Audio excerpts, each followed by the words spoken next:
بسم اللہ الرحمن الرحیم الحمد للہ نحمده ونستعینه ونستغفره ونؤمن به ونتوکل علیه ونعوذ باللہ من شرور انفسنا ومن سیئات اعمالنا من يهده الله فلا مضل له ومن يضلله فلا هادي له ونشهد أن لا إله إلا الله وحده لا شريك له ونشهد أن سيدنا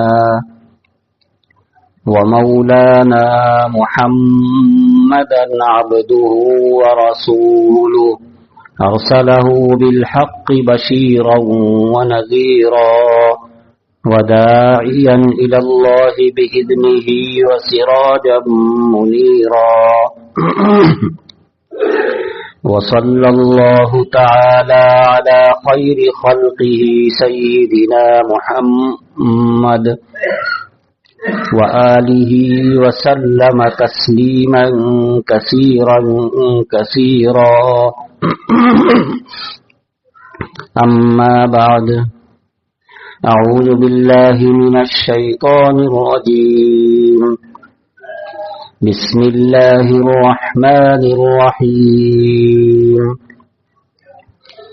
لقد أرسلنا نوحا إلى قومه فقال يا قوم اعبدوا الله ما لكم من إله غيره إني أخاف عليكم عذاب يوم عظيم قال الملأ من قومه إنا لنراك في ضلال مبين قال يا قوم ليس بي ضلالة ولكني رسول من رب العالمين أبلغكم رسالات ربي وأنصح لكم وأعلم من الله ما لا تعلمون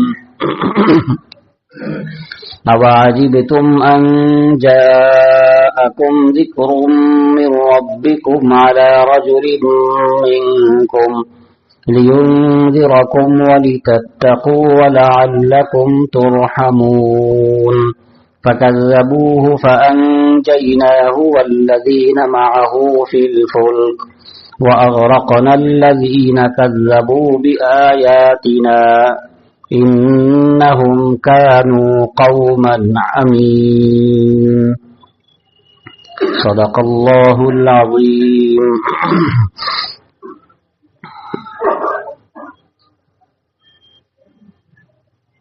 محترم بزرگ اور دوستو، یہ 8واں پارہ ہے۔ اس کا 8واں رکوع پورا پڑھا گیا، ایک رکوع جو آیت نمبر 59 سے لے کر 64 تک ہے۔ اس پورے رکوع میں بہت ہی مختصر طریقے سے بنیادی باتیں حضرت نوح علیہ السلام کے بارے میں ذکر کیا گیا ہے۔ قرآن کریم میں آپ حضرات جانتے ہیں کہ 114 سورتیں ہیں۔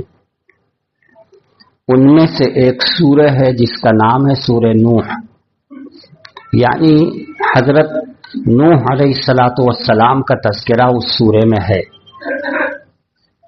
اس کے علاوہ اور بھی قرآن کریم میں جگہ جگہ حضرت نوح علیہ السلام کا ذکر کیا گیا ہے۔